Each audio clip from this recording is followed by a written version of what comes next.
दिया है खुदा ने दुनिया को जन्नत का रूप, लेकिन जन्नत की इन वादियों में कहीं प्यार तो कहीं नफरत का है रूप। मुश्किलें दिक्कतें राह में हाइल हो अगर, तो इंसान फरिश्तों के भेस में करते हैं मदद।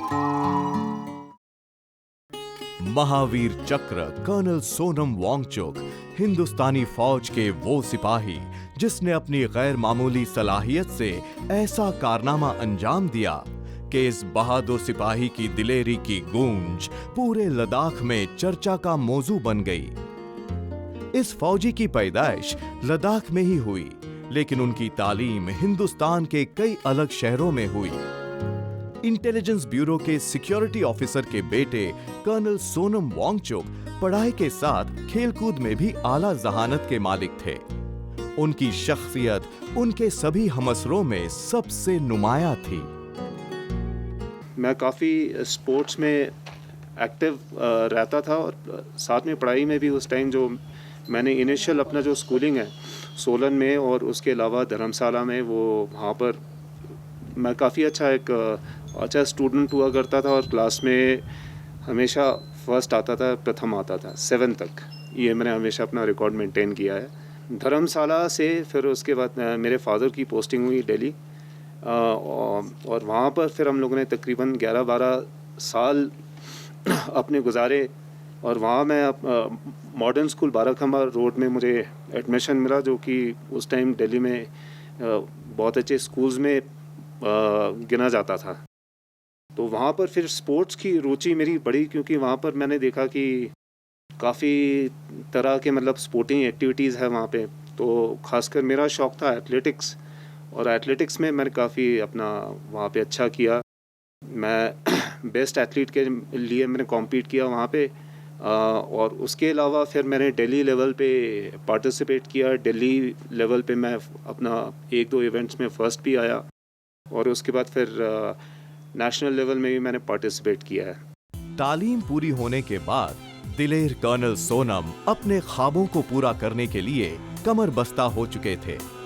उनकी पहली ख्वाहिश फौज में शामिल होना ही थी। इस जज्बे को पूरा करने में उनकी खुदादाद शख्सियत ने उनकी बेहतर रहनुमाई की।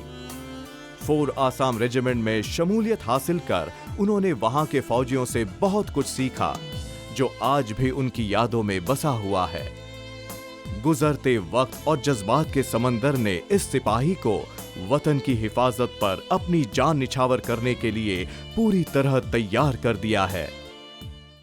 आर्मी लाइफ मैंने देखी, वहाँ एक सोशल लाइफ देखा, उसके अलावा फिर ऑफिसर्स के साथ इंटरेक्शन, अपने कलीग्स, पीयर्स, सुपीरियर्स, सबके साथ, सबऑर्डिनेट्स, उनके साथ इंटरेक्शन कैसे व्यवहार करना चाहिए और किस तरह से एक फ़ौजी मतलब अपना वहाँ पे बनता है, वो मैंने अपना असम रेजिमेंट में ही सीखा है। तकरीबन 10 साल की नौकरी मैंने वहाँ की, और तरह तरह के इलाकों में, टेरेन में, तरह तरह के एटमॉस्फेयर मैंने वहाँ पे देखे। और उसके अलावा जो आर्मी में मैंने एक तरह का कैमरेडरी देखा, एक तरह का बॉन्डिंग देखा, वो किसी भी ऑर्गेनाइजेशन में शायद ही मतलब कहीं पे आपको मिलेगा। और असम रेजिमेंट जो है वहाँ पर अभी भी जो मेरे वहाँ पे कलीग्स थे, जो मेरे साथ ऑफिसर्स थे, उनको मैं कभी नहीं भुला पाऊँगा। बहुत ही स्ट्रॉन्ग बॉन्डिंग रहा, और ऑफिसर्स के साथ ही नहीं बल्कि ऑफिसर्स और उनके फैमिलीज़ के साथ एक हमारा लार्ज फैमिली था फॉर असम। और वहाँ से आर्मी के बारे में जो कुछ भी मैंने सीखा वहीं से सीखा, वहीं से मेरी शुरुआत हुई है। 10 साल असम रेजिमेंट पे रहने के बाद, उसके बाद जो रेजिमेंटल नौकरी मैंने वहाँ की, तो पहला वहाँ से मुझे आउटिंग मिला जो कि लद्दाख स्काउट्स था। मुझे असम रेजिमेंट और लद्दाख स्काउट्स के लड़कों में काफ़ी मैंने वहाँ पे समानता पाई। और एक तो चूँकि मैं इसी इलाके से को बिलोंग करता हूँ, तो लोगों को समझने में, उनकी ज़रूरतें और उनका माइंडसेट जो है समझने में मुझे कोई प्रॉब्लम नहीं हुआ। और उसके अलावा जो ट्रेनिंग मैंने इन्फेंट्री की ली थी, तो उसमें ये इन्फेंट्री का ही रोल था, लद्दाख स्काउट्स का भी। मेजर सोनम कारगिल की जंग में शामिल होने से पहले हिंदुस्तान और चीन के बॉर्डर पर अपने फर्ज को बखूबी अंजाम दे रहे थे। लेकिन एक दिन इस 35 साल के सिपाही को कारगिल की जंग ने आवाज दी और ये बहादुर इस सदा को सुन अपने वतन को पाकिस्तानी हमलों से बचाने के लिए उस राह पर चल दिया और सरहद पर वतन की तरफ नापाक इरादों के साथ बढ़ते कदम को देख उसका नर्म मिजाज खून जोशीले हरकत में बदल गया। उस सिपाही के खौलते खून ने दुश्मनों को नेस्ता नाबूद करने का पक्का इरादा कर लिया था। अच्छा, वहाँ पे बुलाया गया था। वहाँ पे हमारे जितने भी बचे खुचे जवान थे, एलिमेंट्स थे, उनको इकट्ठा किया गया। एक कंपनी का स्ट्रेंथ जो है तैयार किया गया और ये जो लद्दाख स्काउट्स के लड़के थे उनको डिफेंस एंड एम्प्लॉयमेंट कंपनी, साथ ही हेडक्वार्टर लद्दाख स्काउट्स जो अभी सेंटर के नाम से जाना जाता है, तो उस टाइम हेडक्वार्टर लद्दाख स्काउट्स होता था, वहाँ से भी लड़कों को बुलाया गया और तकरीबन 90 और 100 का जो स्ट्रेंथ है उन लोगों ने तैयार किया। वहाँ पे 26 मई को हम लोग वहाँ से मूव हुए।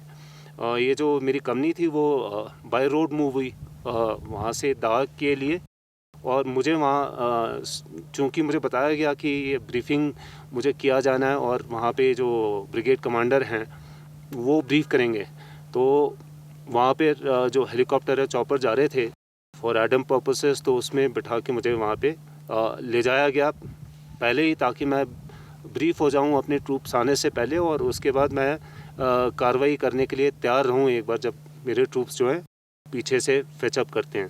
फिर मुझे बताया गया कि अभी जो है मैंने अपना जो स्ट्रेंथ है वो ले जाना है और उसको ऑलरेडी वहाँ पे ये हंडनब्रुक साइड में ये जो वो हनोतुंग एक्सेस में पड़ता है, तो वहाँ पर मेरी कंपनी को जाना और वहाँ पर जो स्ट्रेंथ है वो उसको बढ़ाना है। वहाँ पे जो ऑपरेशंस हो रहे थे उनमें मैंने मदद देनी है, उनको सहायता देनी है वहाँ पे। इस पहाड़ी पर पहुंचने के बाद मेजर सोनम और उनके साथियों को जब पता चला कि दुश्मन पहले से ही उन घाटियों में मौजूद थे और एलओसी की तरफ अपने कदम बढ़ाते ही जा रहे थे, उस वक्त मेजर सोनम की टुकड़ी की तादाद कुछ कम थी कि अचानक दुश्मनों की तरफ से शुरू हुई गोलाबारी ने एक सिपाही को जख्मी कर दिया। ये वक्त मेजर सोनम के इम्तिहान की बहुत अहम घड़ी थी, लेकिन इस काबिल और जियाले सिपाही ने अपनी दानाई से इन हालात को अपनी मर्जी के मुताबिक ढाल लिया। उस समय जिस तरह का मतलब उन्होंने मुझे मैसेज दिया, उन्होंने कहा कि हमारा बचना मुश्किल है, हम लोग को कुछ पता नहीं चल रहा कहाँ से फायर आ रहा है, हर एक तरह से मुझे लग रहा हम गिरे हुए हैं और पाकिस्तानियों का जो है बहुत बड़ा मतलब वहाँ पे वो है फौजी टुकड़ी है। तो उन्होंने कहा कि हमें यहाँ से निकालिए और रेनफोर्समेंट चाहिए, नहीं तो हमारे लिए मुश्किल हो जाएगा। तो जब मैंने ये मैसेज सुना तो एज ए कंपनी कमांडर मुझे लगा कि ये मेरी मॉरल रिस्पॉन्सिबिलिटी है उस टाइम मेरे ट्रूप्स के साथ होना और उनको गाइड करना। तो ये जब मैंने अपने सुपीरियर ऑफिसर्स को बताया तो उन्होंने फिर हमें एज ए रेनफोर्समेंट उन्होंने तैयार करवाया और फिर ये जितना भी हमारा सामान था वहाँ पर सामान वगैरह हम लोगों ने लिया। स्मॉल आर्म्स हमारे साथ थे और ये जो राशन वगैरह था वो पूरा हम लोगों ने लिया और जितने तकरीबन 25 का स्ट्रेंथ और उसके साथ 3-4 जेसीओ मेरे साथ, और हम लोग वहाँ से तकरीबन 11 बजे जितने निकले दिन के और तकरीबन 2 घंटे के लगातार चढ़ाई के बाद ये जो मैंने एटम बेस लगाया था ओपी का, वहाँ से तकरीबन हम लोग 500-600 मीटर जितना दूर रहे होंगे कि जो पहाड़ियाँ थी हमारे सामने, वहाँ से पाकिस्तानियों का फायरिंग शुरू हो गया। शुरू में फायरिंग जो है इफ़ेक्टिव नहीं था, तो हम लोग आगे बढ़ते चले गए। लद्दाख के इस शेर दिल सिपाही मेजर सोनम वांगचुक ने दुनिया की सबसे बड़ी और अहम पहाड़ों को मुश्किल तरीन मैदान जंग में उस वक्त फतेह पाई जब पाकिस्तानी फौजी हिंदुस्तानी सरहद के बहुत करीब आ चुके थे। लेकिन मेजर वांगचुक की काबिल सूझबूझ ने हालात को बिगड़ने नहीं दिया। इस जंग में उनकी गैर मामूली सलाहियत ने मेजर वांगचुक को 15 अगस्त 1999 में वतन के दूसरे बड़े इनाम महावीर चक्र का हकदार बना दिया। फाइनली फिर मैंने सोचा कि एक लड़के को पीछे भेजना पड़ेगा वापस, उनको बताने के लिए कि वो आगे ना बढ़े, क्योंकि यहाँ एम्बुश है आगे दुश्मन का और हमारे और भी ज़्यादा क्षति होने की संभावना है। और वो कोशिश करें पहाड़ी के ऊपर चढ़ के और उनके ऊपर फ्लैंक से मतलब फायर डालें, जिससे मेरे जो बच्चे आदमी फंसे हुए थे वहाँ पे वो अपने आप को निकाल सकें। तो ये मैसेज जो है उनमें से एक बहुत ही बहादुर और बहुत ही फिज़िकली फिट लड़का था, हवलदार सेवांग नूरबू। तो वो फटाफट वहाँ से निकला और गोलियों से बचता हुआ पीछे की तरफ वो गया। और उसके बाद में मुझे पता चला कि उसने जो वहाँ पे सीनियर जेसीओ था छेरिंग स्तब्दन, उनको बताया और उन्होंने जो कार्रवाई जिस तरह से मैंने बताया था वैसे उन्होंने कार्रवाई की। वो ऊपर चढ़े जबकि उनके ऊपर दोनों साइड से फायर आ रहा था और उन्होंने अपना दुश्मन के दाएं तरफ जो है पोजीशन लिया। बाकी मैं और एक हवलदार नंबर 11 थे, हम दोनों आगे बढ़े और जाकर हम लोगों ने ये अपना जो आगे एडम बेस था उसके साथ हम लोगों ने मैरी अप किया। और उस टाइम मैंने देखा कि लड़के सारे छोटे छोटे जो पत्थर थे वहाँ पे और छोटी चट्टानें थी वहाँ पे सारे पीछे बैठे हुए थे और बिल्कुल ही अपने आप को सेफ उन लोगों ने रखा हुआ था, लेकिन फायरिंग उस समय भी जारी था। 7-8 बजे जो है वो ओपी पार्टी जो ऊपर गया था, जो जेसीओ और उसमें एनसीओ दोनों शामिल थे, वो वापस आया। तो वहाँ पर मुझे पता चला कि उन लोगों ने एक बहुत ही अच्छा और एक बहादुरी वाला काम किया, जो कि मैं समझता हूँ ये इस ऑपरेशन का टर्निंग पॉइंट था।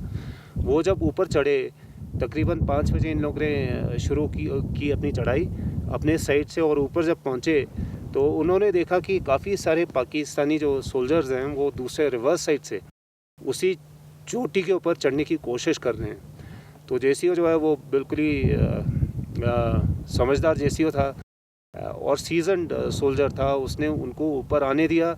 जब विद इन रेंज वो पहुँचे तभी उसने अपना एलएमजी को खोलने की उसने अनुमति दी, हुक्म दिया और 3 उसने वहाँ पे दुश्मन के जो जवान हैं शुरू आगे जो आ रहे थे उनको मार गिराया।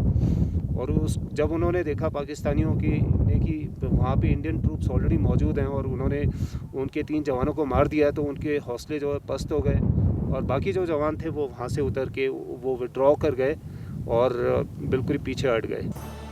29 मई 1999 को मेजर वांगचुक और उनके साथी को एलओसी के अंदरूनी जानिब 18,000 फुट ऊंचे पहाड़ पर कब्जा करने का हुक्म मिला। 6 डिग्री सेल्सियस से कम के तापमान में सब जीरो टेम्परेचर के बर्फीली और पथरीली पहाड़ी ढलान पर चढ़ना खुद पहाड़ी सिपाहियों के लिए आसान नहीं था। लेकिन 31 मई की रात मेजर सोनम और उनकी टुकड़ी पर खुदा का ऐसा करम हुआ कि उनकी उस वक्त की दानाई ने हमारे हिंदुस्तानी फौजियों को, जिनकी तादाद तकरीबन 36 थी, न सिर्फ उस मुश्किल तरीन पहाड़ी की चोटी को 3 घंटे में सर करने में मदद दी, बल्कि पाकिस्तानी दुश्मनों की रूह को भी तन से जुदा करने में गैर मामूली किरदार निभाया।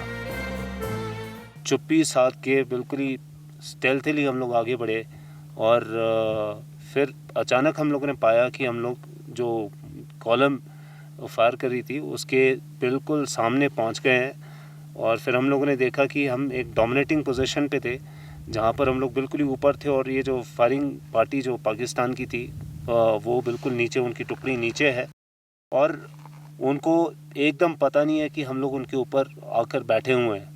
तो एक तरह से हम लोग ने एक बहुत ही एक सरप्राइज़ हासिल कर लिया था। और तभी हम लोगों ने फिर अपने जो हथियार हैं वहाँ पे जो एक एलएमजी था और उसके अलावा आदमी थे वो डिप्लॉय हुए और उनको उनके ऊपर हमला बोलने के लिए। और लेकिन हम लोग ने ये जैसे एलएमजी वहाँ ऑपरेट किया तो देखा कि एलएमजी जो है वो काम नहीं कर रहा है, चूँकि हाइट जो है तकरीबन 18-19 हज़ार फुट का था और बिल्कुल सर्दी थी। तो ये जो चाल वाले पुर्जे थे जो लाइट मशीन गन के हमारे, वो बिल्कुल ही जाम हो गया था। तो उनमें से काफ़ी हमारे जवान थे जिन लोगों ने ऑलरेडी सियाचिन जैसे इलाकों में ऐसी सर्दी और बर्फीली इलाकों में पहले ही उन्होंने वो ऑपरेशन किया हुआ था, तो उनको मालूम था इस तरह के सिचुएशन में क्या करना चाहिए। तो फटाफट उन्होंने कहा कि स्टोव मंगा के इसको गर्म किया जाए, और एलएमजी को फिर हम लोगों ने स्टोव पे गर्म किया। तकरीबन 15-20 मिनट हम लोगों ने वेस्ट किया वहाँ पे, लेकिन मैं ये नहीं कहूँगा कि वेस्ट किया, लेकिन देरी हुई उतनी। और उसके बाद फिर दोबारा एलएमजी को लगाया गया, और जब उसको हम लोग ने ऑपरेट किया तो हम लोगों ने पाया कि बिल्कुल ही अच्छी फायरिंग कर रहा है, और उसमें दुश्मन का जो कैंप था वहाँ पे खलबली मचा दी, और शुरू में ही हम लोग ने दुश्मन के 2-3 आदमी गिरा दिए, और बाकी जो वहाँ पे तैनात थे दूसरे, उनमें खलबली मच गई और वो आगे पीछे भागने लगे। और एक तरह से उनके वहाँ पे कोई शेल्टर भी नहीं था, क्योंकि हम डोमिनेट कर रहे थे, बिल्कुल ही ऊपर थे, उनके सर के ऊपर बैठे हुए। तो कुछ इधर भागे, कुछ उधर भागे, और उनमें से 2-3 जो जवान थे वो बिल्कुल ही हमारे नीचे एक उनका टेंट लगा हुआ था, उसके अंदर घुस गए। तो वहाँ पे हमारे जवानों ने फायर किया, और चूँकि वो बिल्कुल ही हमारे नीचे था एकदम, तो हम लोग ने वहाँ पे से पत्थर जो है रोल किए, बड़े बड़े पत्थर उनके ऊपर फेंके, और बाद में जो है उनके डेड बॉडीज़ को हम लोगों ने रिकवर किया। और फिर हम लोगों ने देखा कि वो बहुत ही उनकी हालत ख़राब थी, और पत्थर का मार जो उनके बॉडी के ऊपर पड़ने से बिल्कुल ही एक तरह से मतलब उनको रिकग्नाइज नहीं किया जा सकता था कि शक्लों में उनके इतना चेंज आ गया था। बाकी 13-14 जितने जवान थे शुरू में, उनमें से सिर्फ कुछ ही जवान जो हैं वो अपना भाग पाए, बाकी को हम लोग ने वहाँ पे मार गिराया। मेजर सोनम ने बहादुरी और जांबाजी से अपनी जान की परवाह किए बगैर सूझबूझ के साथ बटालिक शोबे के चोरबाटला मेहवर तक अपने लश्करों को बाहिफाजत ले गए, और बड़ी समझदारी और दिलेरी से एलओसी में घुस आए और पाकिस्तानी दुश्मनों के खतरनाक इरादों को वहीं दफन कर दिया। इस जवांमर्दी और पामर्दी ने मेजर सोनम को अपने हमअसरों के साथ ही दुश्मनों की नजरों में भी बुलंद रुतबा अता किया। इस कार्रवाई के बाद दुश्मन के जो बाकी टुकड़ियां थी, तकरीबन 4-5 टुकड़ियां, और उनका जो पूरी तादाद जो थी 50-60 की, वो सारे के सारे पहाड़ियों से नीचे अपने एडम बेस की तरफ बढ़े, नीचे उतर के वहाँ सारे इकट्ठे हुए, और उसके बाद अपने इलाके की तरफ वो विड्रॉ कर गए। उस समय हम कोई ख़ास कार्रवाई नहीं कर पाए, क्योंकि हमारे पास एक एलएमजी था और वो बिल्कुल रेंज के बाहर थे, तकरीबन 1-1.5 किलोमीटर की दूरी पे वो कॉन्सेंट्रेट हुए। और दूसरा, हमारे पास कम्युनिकेशन नहीं था जिससे कोई किसी तरह का आर्टी फायर वगैरह मंगाया जा सके, तो सिर्फ हम लोग उनको देखते रह गए और वो पीछे हट गए।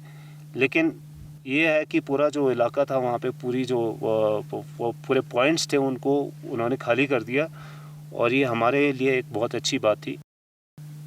और इसका अभी मुझे लगा कि इमीडिएटली इंफॉर्मेशन देना पड़ेगा नीचे, ताकि हमारे ट्रूप्स हैं उनको खाली जो इलाका है जो उन्होंने पाकिस्तानी दुश्मन ने खाली छोड़ दिया, उनको ऑक्यूपाई करें।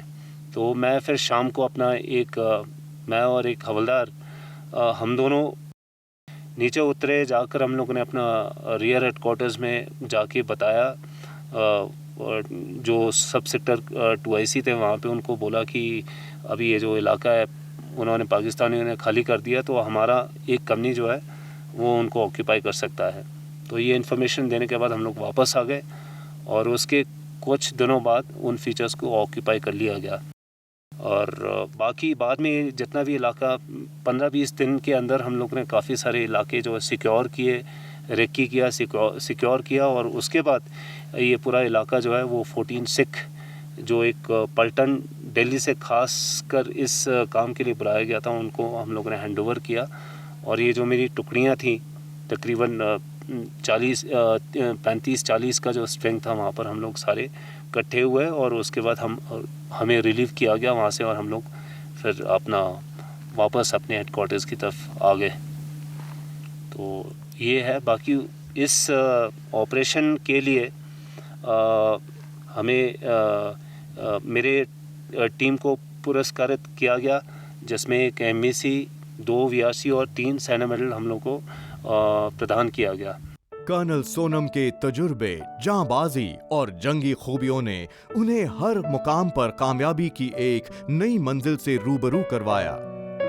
दुश्मनों की मौत का ये फरिश्ता आज भी अपने इरादों और हौसलों से अपने मुल्क की हिफाजत करने के लिए कदम बा कदम आगे बढ़ता ही जा रहा है और अपने वतन के अमन और बुलंदियों की नई राहें तलाश करने में जुटा हुआ है। 1987 में मैं 4 असम रेजिमेंट में कमीशन हुआ और वहाँ पर मैंने तकरीबन अपना 10 साल की मैंने नौकरी की और उसके बाद फिर मुझे पहला आउटिंग मिला जहाँ पर मेरी पोस्टिंग लद्दाख स्काउट्स में हुई और वहाँ पर मैंने तकरीबन 3 साल का अपना नौकरी किया।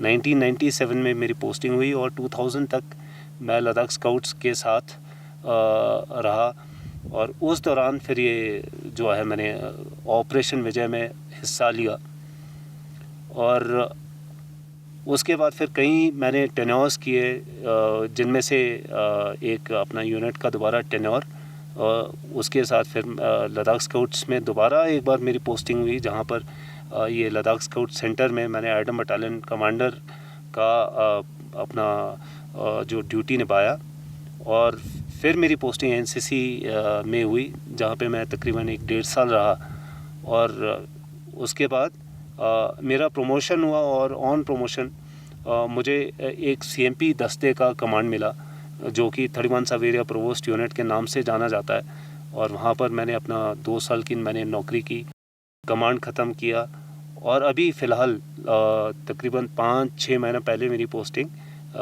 हेडक्वार्टर 21 कोर में एज़ कर्नल ADV मेरी पोस्टिंग हुई। वहाँ पर अभी मैं अपनी ड्यूटीज़ कर रहा हूँ।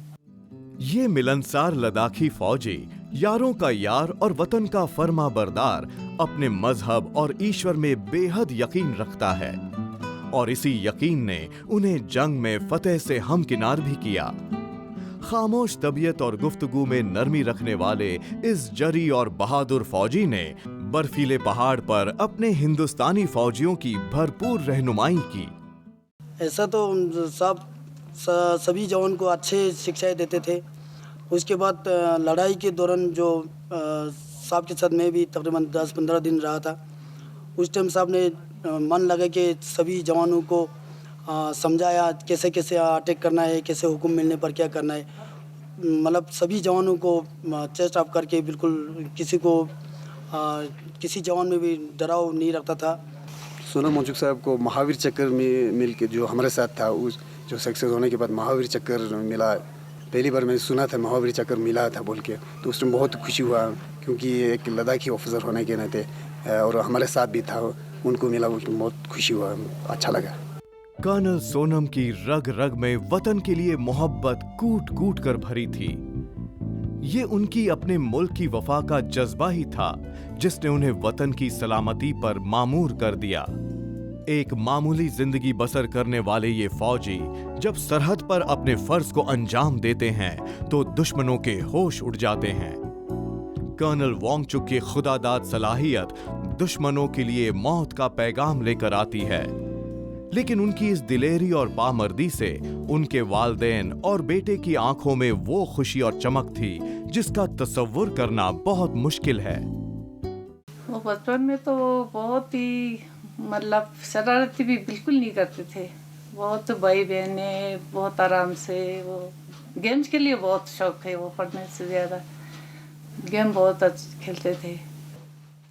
बचपन से मतलब वो कभी डांटते नहीं थे, वो मतलब आराम से बैठ के समझाते थे। मतलब मूवीज़ में दिखाते हैं ना, वो आर्मी वाले पापा बहुत स्ट्रिक्ट होते हैं, बहुत मारते हैं, वो ऐसे बिल्कुल नहीं है। मुझे तो ये तब पता चला था जब मैं करीब 5-6 साल का था। तब तो मुझे पता नहीं था कि महावीर चक्र इतना बड़ा है, तो जब थोड़ा बड़ा हुआ तब पता चला, अरे वाह क्या काम किया है। तो उसके बाद मैंने पापा से पूछा तब हुआ क्या था, तो उन्होंने मुझे पूरी कहानी बताई और दोस्त कहते थे, अरे वाह यार तेरे पापा को तो महावीर चक्र अवार्ड मिला है। वो कहते हैं तेरे पापा तो बहुत महान है यार, मैं भी मिलूँगा उनसे। एक दिन वो सुबह क्या कहते हैं, हम उठ रहे थे तो इनका कोई मैसेंजर आया, तो वहाँ वो तो क्या कहते हैं छोड़ बदला चले गए, वहाँ उन्होंने बहुत ही अच्छा काम किया है। हमें कुछ पता नहीं है जी बिल्कुल। अब जैसा ये क्या कहते हैं उनसे लड़ने के लिए जाने की खबर सुनी होती तो हमें बहुत ही फिक्र होनी थी, बिल्कुल खबर ही नहीं था। अब खबर हुआ तो वही आया कि इन्होंने बहुत अच्छा काम किया है। जब जंग ने कुछ वक्त के लिए खामोशी इख्तियार की तो मेजर सोनम की बेगम पद्मा ने उन्हें अपने जिगर के टुकड़े बेटे रिग्याल के जन्मदिन पर घर वापस बुलाना चाहा। तो इस सच्चे आशिके वतन और मोहब्बे वतन सिपाही ने अपने आशियाने पर अपने मुल्क को तरजीह दी। आज हम हिंदुस्तानियों को ऐसे जानिसार और कुर्बानी से सरशार वतन के आशिकों की बेहद जरूरत है, जो दिन रात सिर्फ मुल्क की हिफाजत और अपनों की सलामती के बारे में ही सोचते हैं।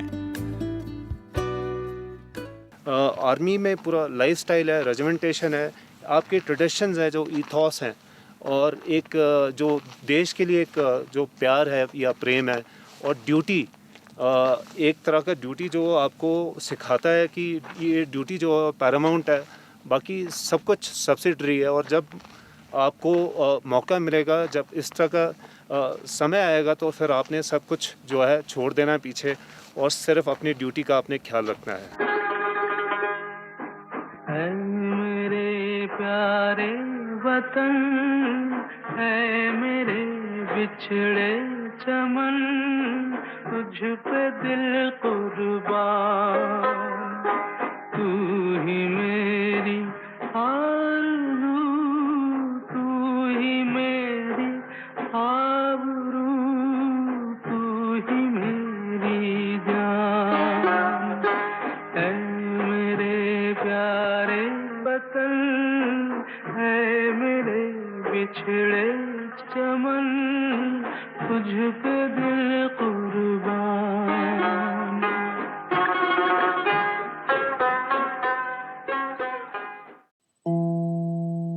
वतन पे जान निसार कर जाएंगे हम, मर कर भी नाम कर जाएंगे हम।